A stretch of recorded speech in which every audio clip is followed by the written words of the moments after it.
Donc ce projet, il s'inscrit dans un contexte global voilà, qui n'étonnera personne. C'est pas un secret, on est dans un contexte d'incertitude et d'instabilité qui est assez élevé, que ce soit instabilité économique, instabilité géopolitique, instabilité climatique. Euh, Cette instabilité, elle impacte tous les acteurs d'un territoire, que ce soit des élus, entreprises, milieu de l'ESS. Euh, donc ça, c'est la partie compliquée à gérer pour nous aujourd'hui. Par contre, il y a une opportunité qui émerge dans cette phase d'instabilité. C'est un moment où nos interdépendances, qu'elles soient locales ou globales, elles se révèlent. On les conscientise collectivement et c'est une opportunité de faire un pas de côté. Pour les identifier collectivement, ces interdépendances, les nommer et voir ce qu'on en fait. Et notamment, on peut décider soit de nourrir les interdépendances qu'on souhaite renforcer, ou alors de réduire celles qui ne sont pas saines ou pérennes.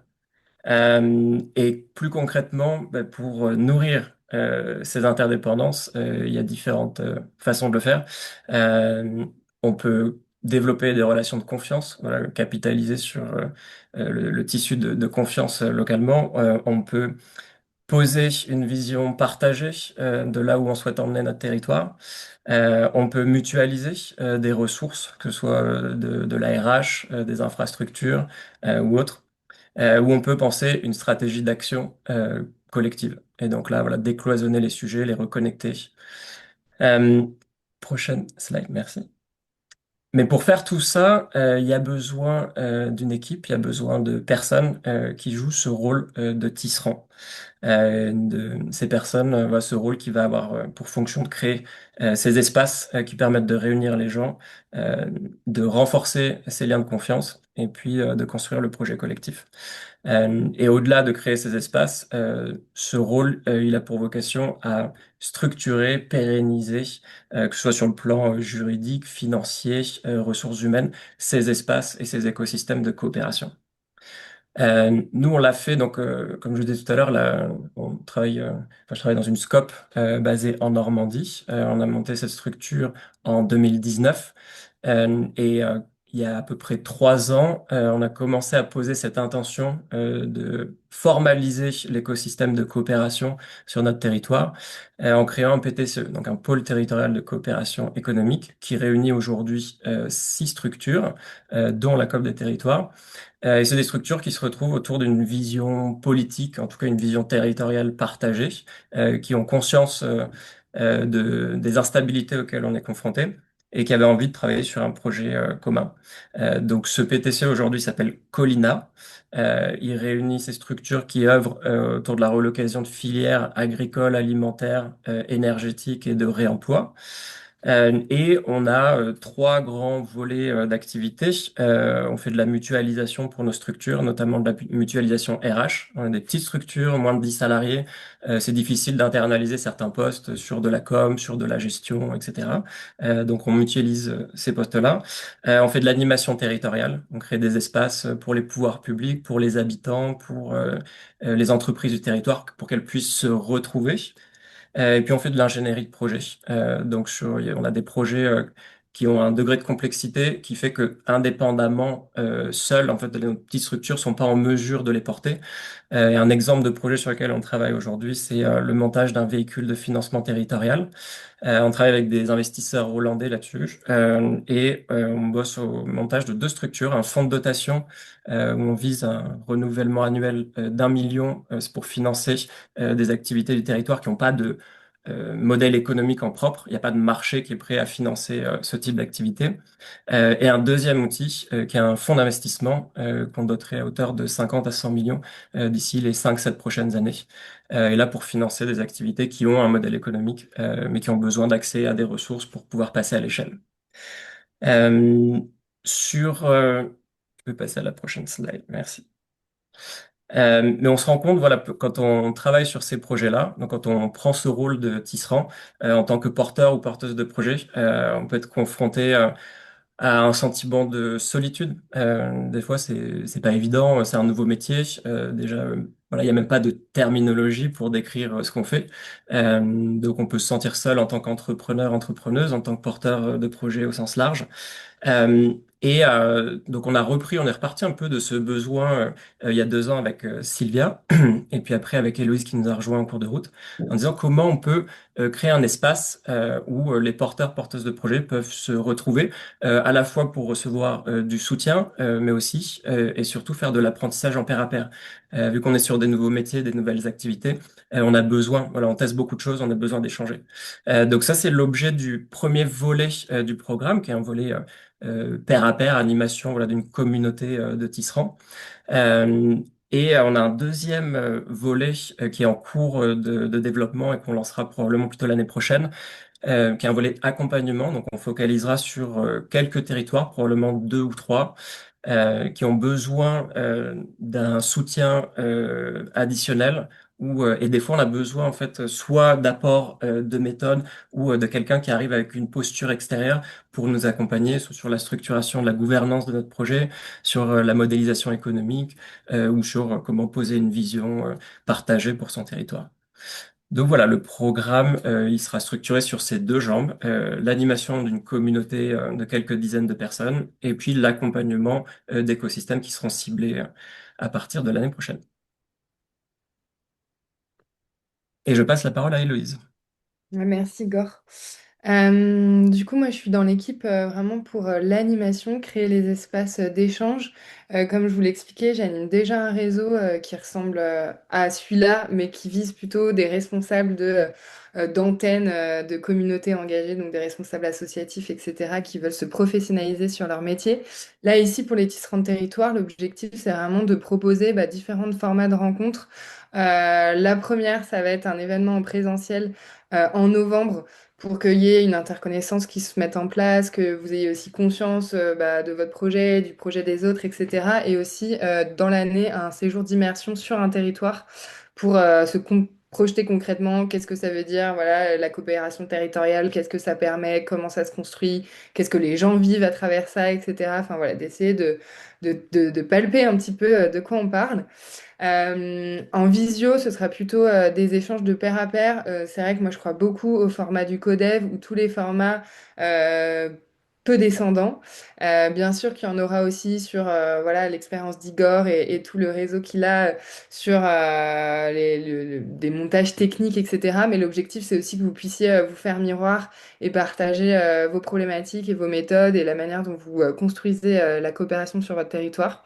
Et donc pour ça, c'est des sessions en visio tous les 2 mois et sûrement un groupe WhatsApp ou en tout cas un espace d'échange asynchrone. Et puis il y aura aussi de l'accompagnement individuel.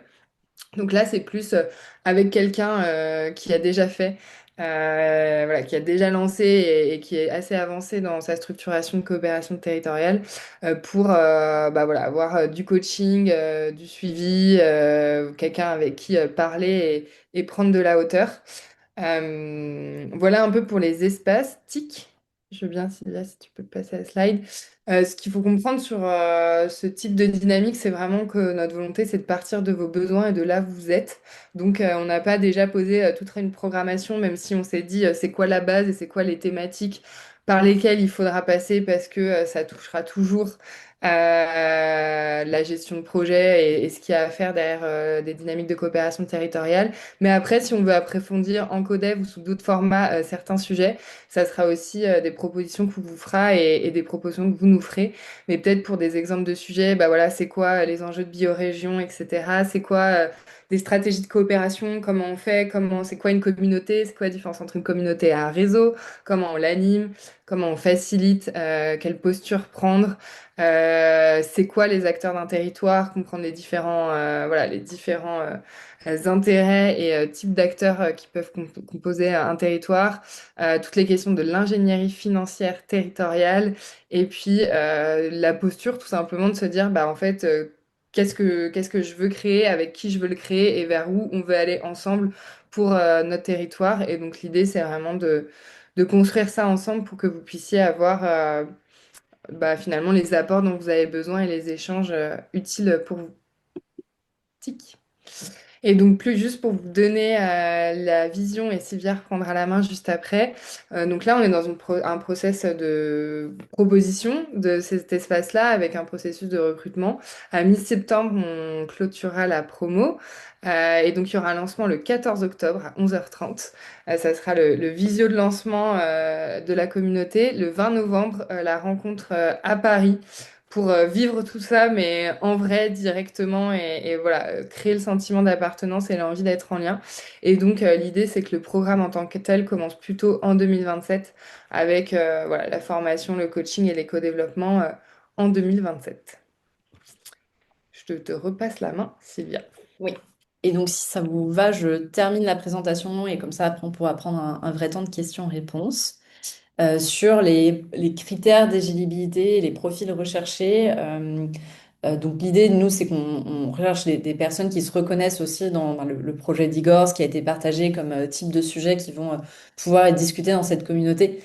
Donc si vous vous reconnaissez comme facilitateurs territoriaux, tisserand territoire par rapport à la définition que nous on en a faite, vous êtes au bon endroit. On cherche idéalement des personnes qui sont déjà ancrées sur un territoire et ancrées depuis 5 à 10 ans et donc qui connaissent bien le territoire, les enjeux du territoire. Il y a peut-être un premier diagnostic ou des premiers échanges, état des lieux qui ont été créés avec les acteurs du territoire. Il y a déjà des premières actions qui ont été menées aussi collectivement avec des retours encourageants. Donc ça peut être des projets qui ont été amorcés, ça peut être juste vous vous êtes impliqué dans le tissu associatif en tant que bénévole auprès de plusieurs assos et donc vous avez pu, dans ce cadre-là, porter des actions. Et quand on parle d'actions, ça peut être organiser des événements, des marchés, monter des projets réels. Enfin, on voit la palette d'actions collectives au sens large tant que voilà, elle intervient sur le territoire selon des enjeux qui ont été identifiés et qu'elle permet de faire intervenir un certain nombre de personnes. Et vous avez identifié un premier cercle d'acteurs locaux qui sont motivés pour contribuer à cette dynamique. Donc ça peut être des citoyens, des habitants, des institutions, des entreprises plus privées, collectivités et autres acteurs qui composent votre territoire. Sur les caractéristiques du territoire, on a un peu parlé de biorégion dans la précédente partie. On va plutôt regarder des zones rurales ou des territoires qui ont des forts enjeux démographiques et en parallèle qui ont des forts potentiels de régénération ou avec une approche biorégionale qui peut être intégrée, même si on ne regarde pas uniquement cette approche biorégionale, mais en tout cas, c'est des sujets et des thématiques qui nous parlent et sur lesquels on a pu déjà aussi travailler. Donc, on sait qu'on peut apporter des choses au-delà du fait qu'on trouve que c'est des sujets qui sont particulièrement importants aujourd'hui. Et le dernier type de critère, c'est plutôt lié à la posture et la motivation et tout simplement la disponibilité. Donc, on a mis pensée systémique et c'est un peu la capacité à justement identifier les liens entre les différents enjeux du territoire, entre les différents acteurs sur différentes échelles. C'est pas facile comme rôle parce que ben, sur un territoire, il y a plein de problématiques et parfois des enjeux et des intérêts contradictoires. Il faut réussir à prendre de la hauteur par rapport à tous ces sujets et proposer d'avancer en fonction de ça avec la bonne posture.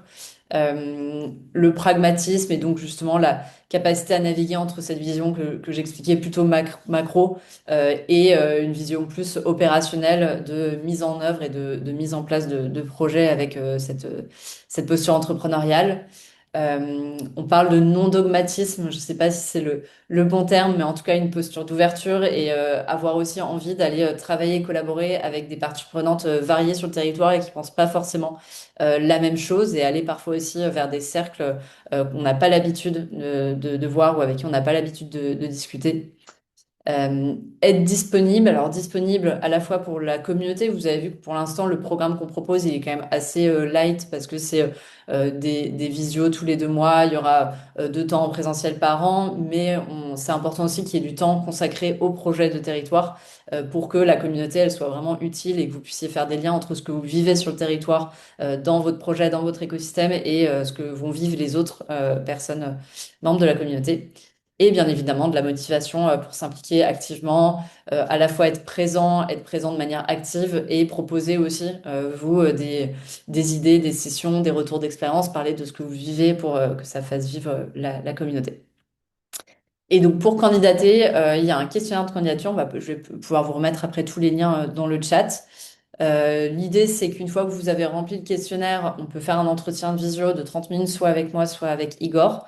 Il y a aussi le lien de nos agendas pour pouvoir prendre rendez-vous dès maintenant, même si vous n'avez pas encore rempli le questionnaire. Et nous, on va analyser toutes les candidatures, tous les projets, et puis annoncer les résultats en septembre, sachant que c'est pas une sélection comme si on sélectionnait des projets pour entrer dans un programme, mais il faut qu'on sorte que vous êtes au bon endroit, que c'est le bon moment pour vous.